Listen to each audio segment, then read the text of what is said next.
Welcome to Tent Talk, the podcast with Nancy McCready, where we talk about life under the big tent of God's presence and the provoking process of discipleship. Here we go. All right, my friends, though there may be quite a bit of background noise here at the Hampton Inn on JFK Boulevard in Houston, Texas, in real time on Wednesday, June 17th, I'm still going to proceed. Let me tell you, Lynn McCready and I had some seriously smooth travel all day yesterday. We flew in the main flight about 11 hours from Frankfurt, Germany, into Houston, Texas. It was a smooth flight. And we landed even early. This is like unheard of.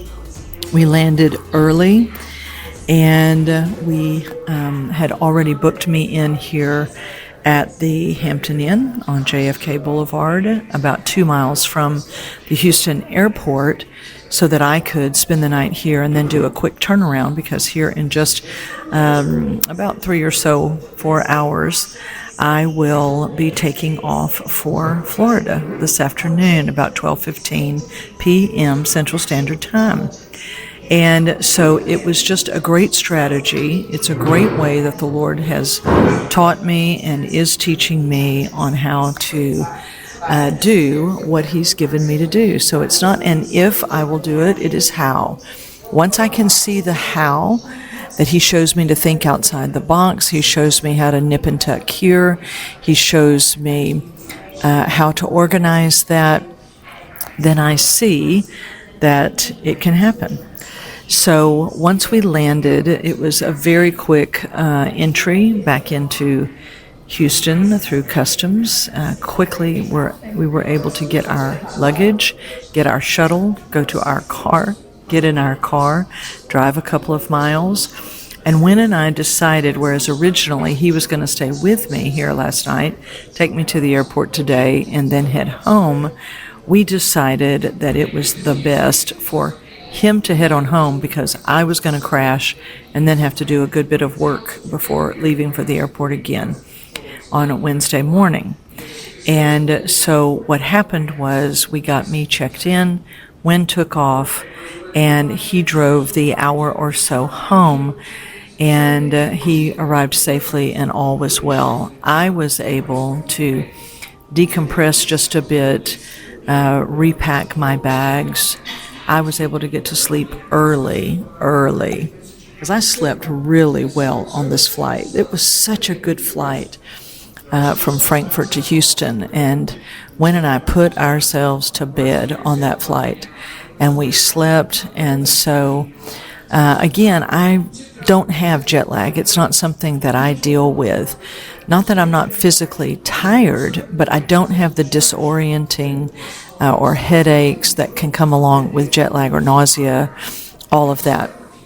Maybe a little bit of travel brain, but nothing that impedes my ability to do what I need to do.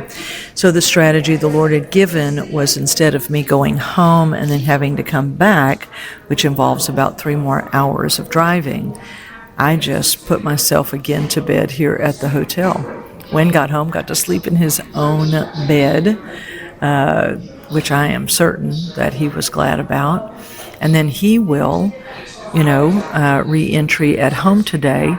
And I was up early, able to get many things done this morning, recording this, doing many other things, and about to get ready and to catch the hotel shuttle 2 miles to the airport, go into the airport lounge, be able to get a little bit of work done, 2 or 3 phone calls that I need to make, and then I'll catch my flight into Fort Myers, Florida, and then I'll get to drive and get to be with our board member and dear friend, Tina Kelly, and we'll be there in Clewiston, Florida until I leave Saturday afternoon. Going to be doing some work there that's very important. And then I fly home very early Sunday morning and I'll get home, probably driving from the airport and everything. Probably will get home about 10:30 a.m. on Sunday. And this is the pace that the Father has us at. But here's what I want you to hear. This is not the topic of my content today. But I want you to hear that if you follow how the Father is training you, you're going to know how to ebb and flow. Right? It doesn't mean you have to do what other people are doing. He's going to give you the specifics of your ebb and flow. And I give him my yes, and then he teaches me how it can happen. So I am not worn out. I am not broken down, burned out. I was asleep, all right, very early last night. Slept really well. So I'm basically, you re-enter, and one of the wisest things I can ever tell people is simply proceed quietly on.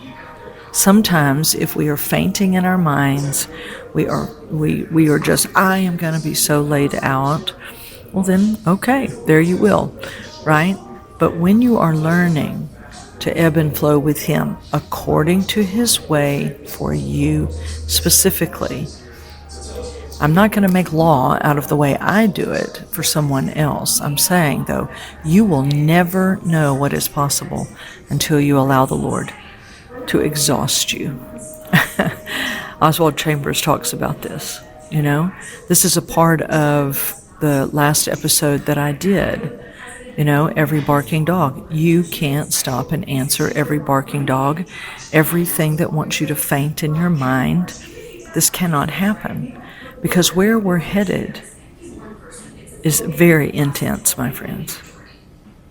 And you are not going to be burned out, bludgeoned to death, right? Not if you let the Father take care of you. Not if you learn your specifics from him for the way that he has given for you to live. But I will say this, that if you try to live a balanced life, you will be balancing it.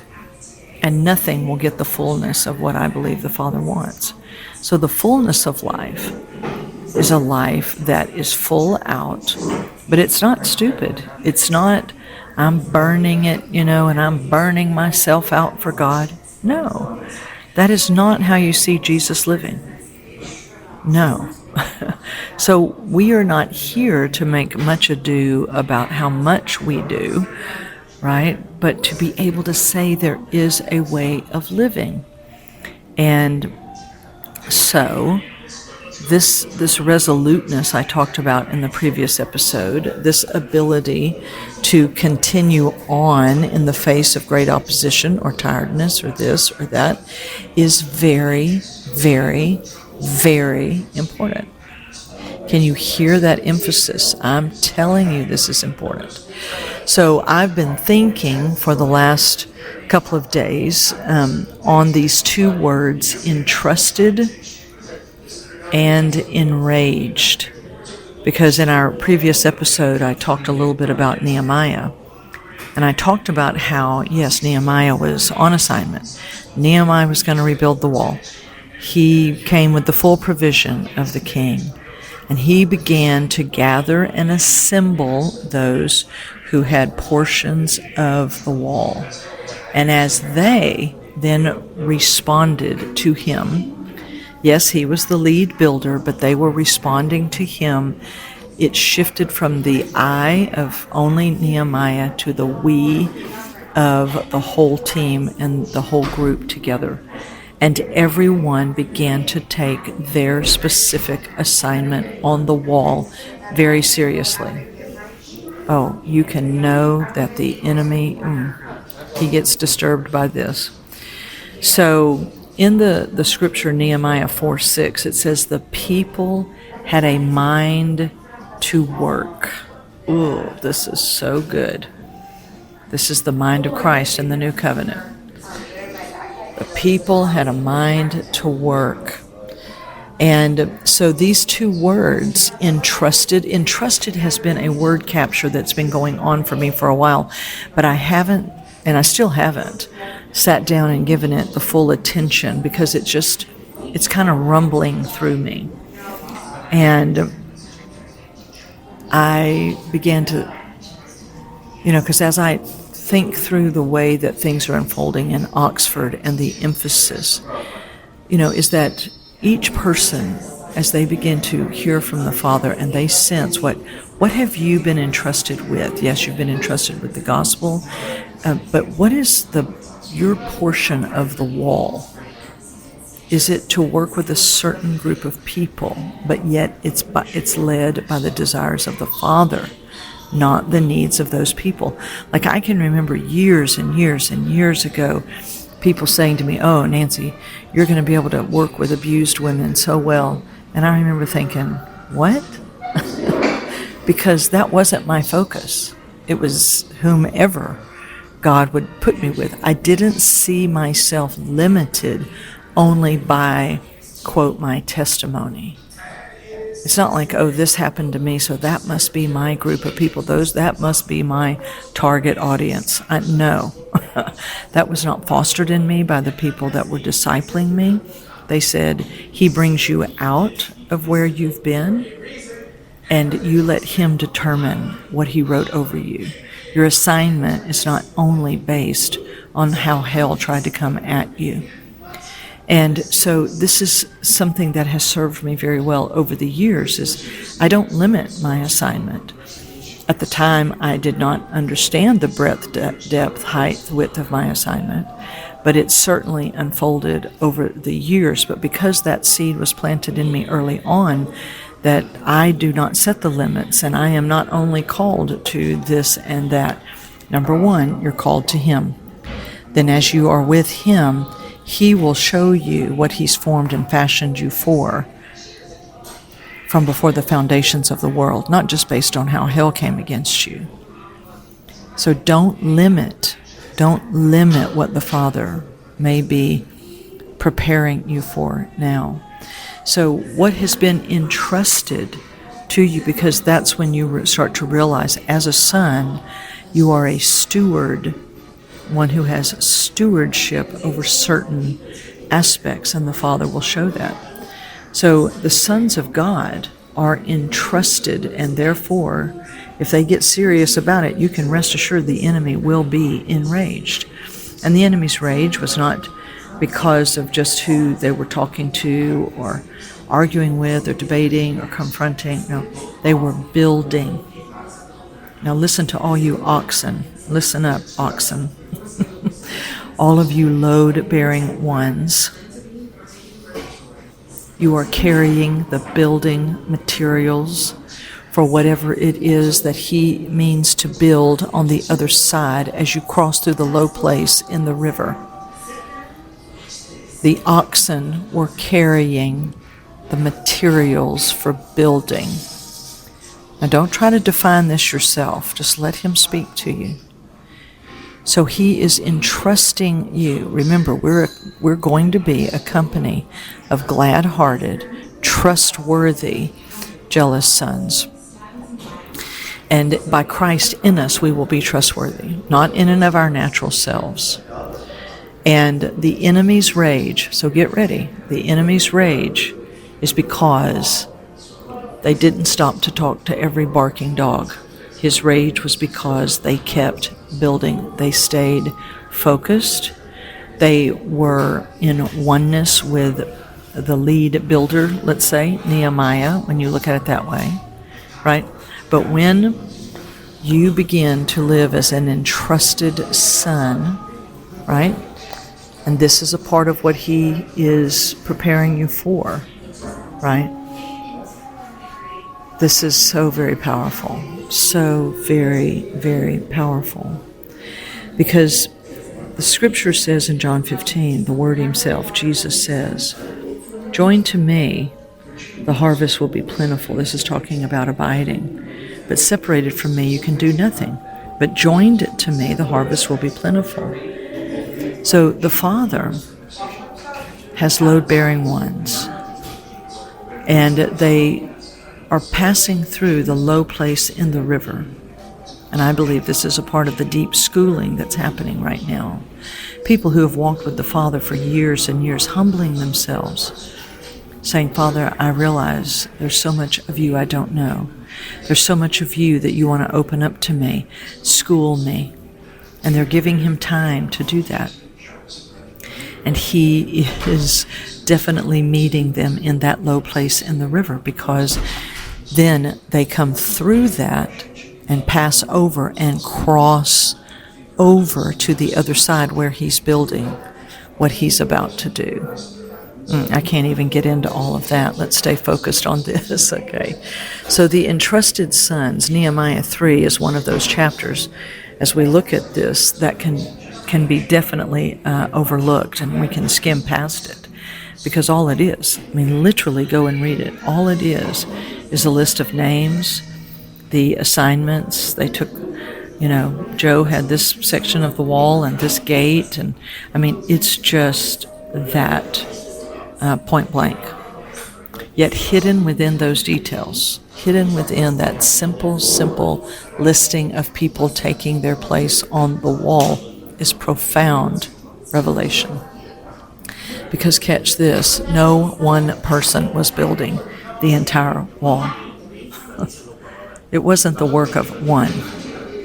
It was the work of a few who then led the many. And each person was entrusted with their portion, a section, a responsibility, a stewardship.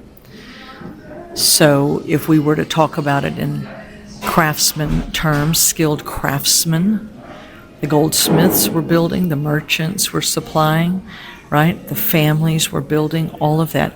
And they were learning as they went, and each one took very seriously what they had entrusted to them. But the power wasn't in just one person's assignment. It was in each one counting what had been given to them as important. And then they saw how their portion fit into the whole and what that would require, because they were working in a collective faithfulness, in a collaborative way. So the wall was being rebuilt because people were honoring what had been placed in their hands and their skills, and whether you were at the dung gate or wherever. And we can all imagine what I could say there. Maybe they were the ones who were responsible. I have no idea that this is what it means. But I'm just saying, on the surface, if it was your job to take the waste out, to take the trash out, that there has to be a place where all things are taken care of. Because let me just tell you, if the waste doesn't get taken out, it's going to pile up. And whoever's job that is becomes like the most popular person at that moment, right?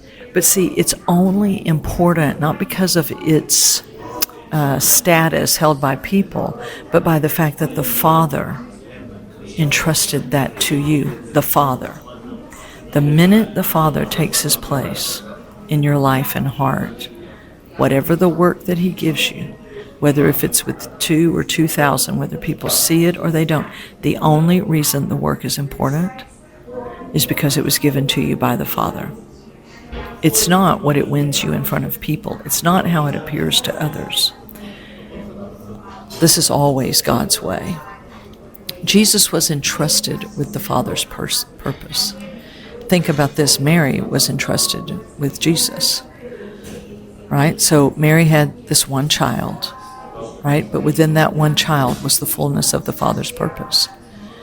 Kingdom work advances through people who value what's been entrusted to them. Might not always be the most gifted, the most famous, but entrusted people. People who understand this. Now listen carefully. What I'm doing may seem small, but if the Father has assigned it, then it is large. If the Father has assigned it, it is holy. And this is why the enemy cannot stand sons who value whatever the Father values. They've gotten over their own status and their own significance and popularity and this and that, their own influence. And what makes any assignment important is because it is the assignment the Father has given. So the enemy understands something that unfortunately many sons do not. The enemy knows that God's purposes advance when sons stay engaged with their assignment. Remember, they don't stop to talk to every barking dog or answer every accusation or every distraction. So this is why the enemy's main goal is rarely destruction. It's separation. Now, eventually, through separation, destruction will come. Defilement can come. But the strategy of the enemy is separation. So whatever has worked on you in the past, that's what he'll try again. Because his message, the enemy's message, is simple, is come down from that wall. Come down from there and be about these little things down here. Leave your post. Disconnect from your assignment. Abandon your stewardship. Live distracted. Live offended. Live self-conscious. Live self-absorbed. Be discouraged. Be fascinated with everything except what the Father has entrusted to you. Chase all these doctrines. Chase these ministries. Chase the ever-elusive, I think I've almost found it. The enemy doesn't care how he separates you, just that he does separate you. So when you look at Nehemiah 3, the listings of the assignments, and then you go into the first verse of Nehemiah 4, it says that Sanballat and Tobiah, the enemy, were enraged. And so their specialty in their enragement was interruption, to bring separation. And this is still one of hell's primary ways, is to interrupt the work, separate the son from the assignment, get the son looking somewhere else, because the enemy understands this. The wall cannot be rebuilt if the builders leave the wall. Listen to me today, O mighty builders. Listen to me today, sons. Listen. And when I talk about Oxford, I'm not just addressing people that are in my school.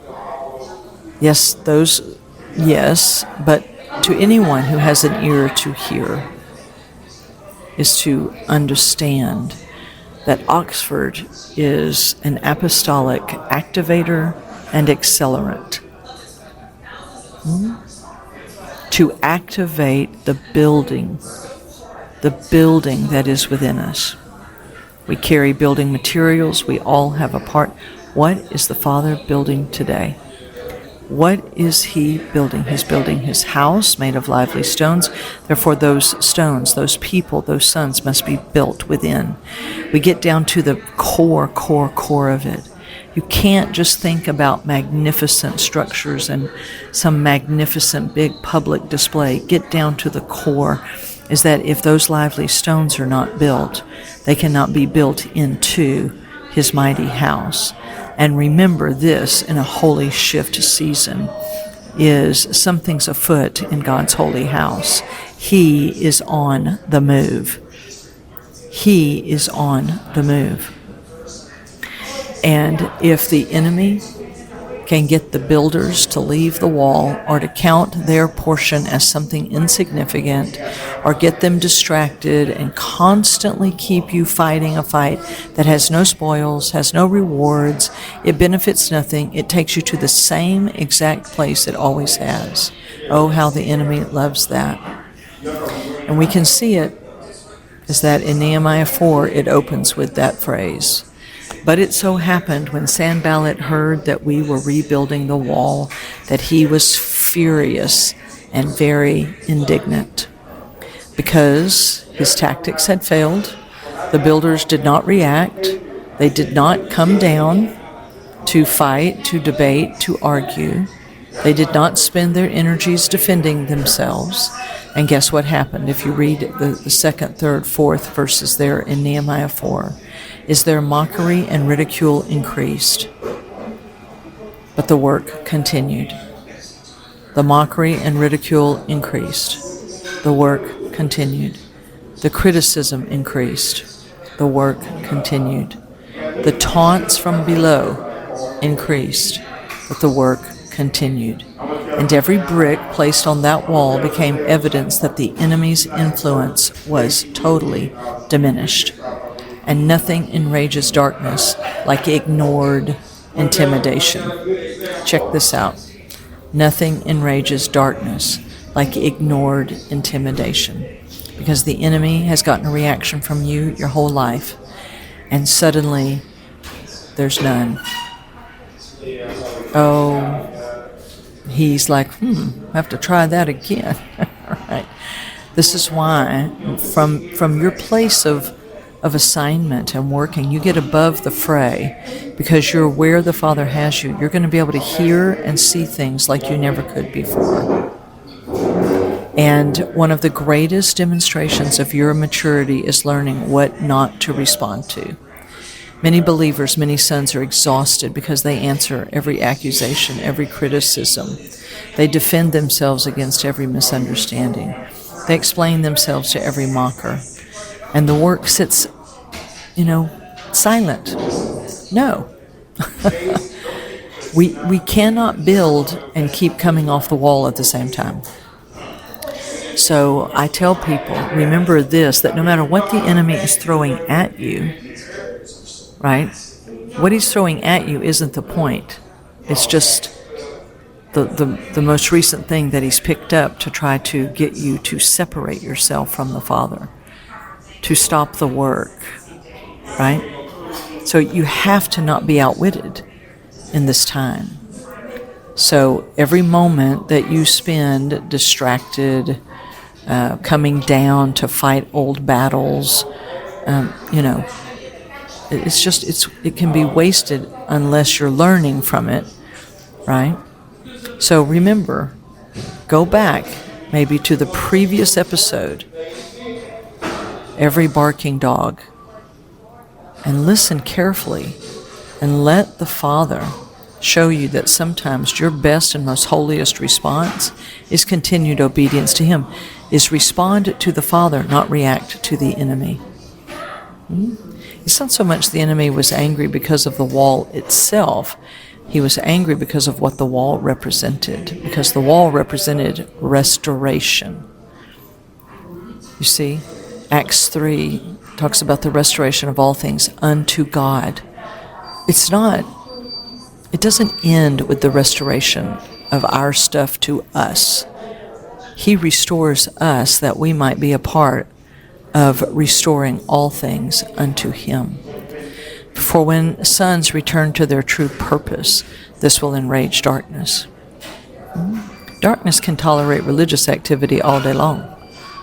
Darkness can tolerate endless discussions all day long, can tolerate spectators all day long. But what darkness cannot tolerate are sons who actually live and build according to the Father. Sons who move from good intentions to real, true obedience by fire. When sons go from revelation to reality, when they go from hearing to the actual doing of what the Father is doing. Hell trembles when sons move from just hearing and go to actually building.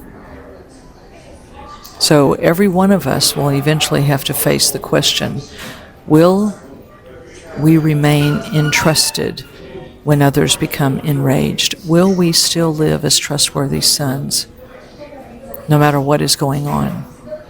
So let me ask you a few questions. Can you stay with God and what He's assigned to you when opposition increases? Can you continue building when misunderstood? Can you continue obeying when mocked and ridiculed? Can you continue serving when unrecognized? Can you continue advancing when resistance intensifies? Remember, if all you see are giants, you're headed in the right direction. Opposition does not mean that it's not the Father. Okay, thank you. Yeah, thank you. Thank you. Sorry, I saw they could run all the way. That's okay. Thank you so much. So we want to be those who understand, right, that our continuing, abiding, staying, and remaining is very, very key. Very, very important. Okay? And so as we started, I will end this episode, is they had the mind to work because of the focus. In Galatians 3, Paul told those crazy, senseless, foolish, stupid, silly Galatians, you no longer have in your focus the crucified Christ. You see, the mind of Christ to focus, to stay steady, to bring forward perseverance and endurance. And so this is such a deep, deep work that the Father has us in. So whatever He is entrusting to you, you'll have to hear that from Him. He'll spend much time getting you loved and built and prepared before He sends you out to do a massive work. It's usually bit by bit as we go. But don't abandon what He's assigned simply because someone becomes enraged. Let the mockers mock, let critics criticize, let the darkness rage, but you stay with Him.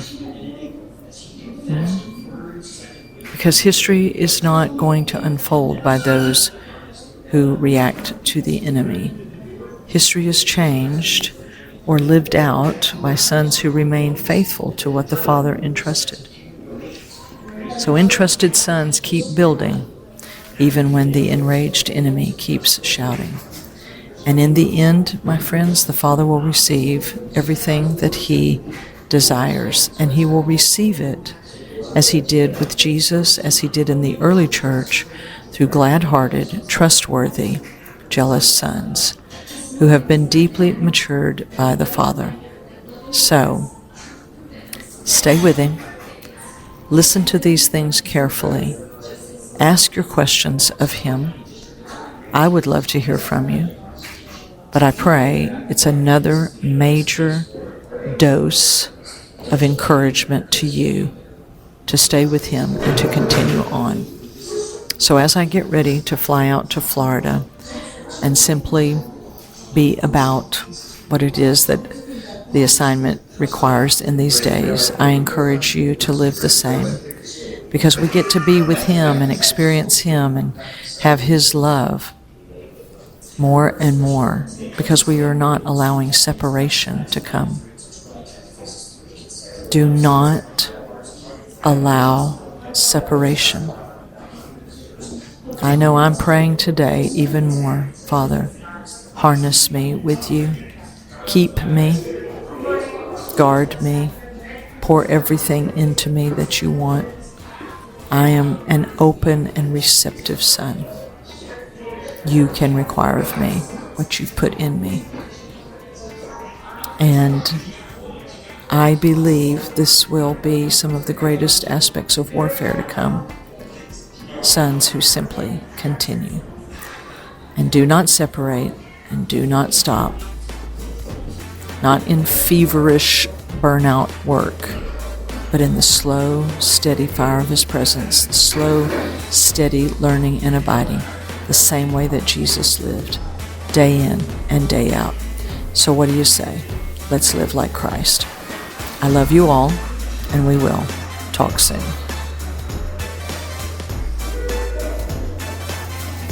For more information on Nancy, please visit nancymccready.com or follow her on social media at NBMcCready.